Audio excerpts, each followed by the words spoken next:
नमस्कार मित्रांनो, शेतकरी ब्लॉगमध्ये आपलं स्वागत आहे. तुम्ही पाहू शकता मित्रांनो, आपलं मोटर चालू केलेली आहे आणि पाहू शकता कमी मोटर आपली धोधो पाणी फेकत आहे मित्रांनो.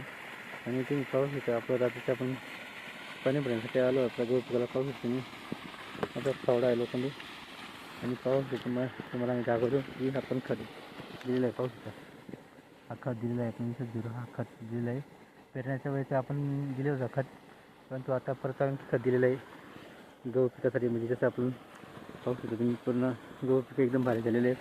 जसं आपण लहानपणाला वेळेवर आपण खाऊ देतो, जेवण देतो, त्याच पद्धतीने आपल्या पिकाला पण आपण वेळेवर पाणी खत देत असतो. म्हणून आपली पिकाची वाढ व्यवस्थित होते वेळेवर पाणी दिल्याने. आणि आपण रात्र दिवस कष्ट करतो. शेतकरी हा शेतीचे भरपूर कष्ट प्रति पिकामागे ते कष्ट दिसत नाही सरकार. मित्रांनो, व्हिडिओवर लाईक शेअर करा, नक्की करा, आमच्या चॅनलला सबस्क्राईब करा. जय जवान जय किसान.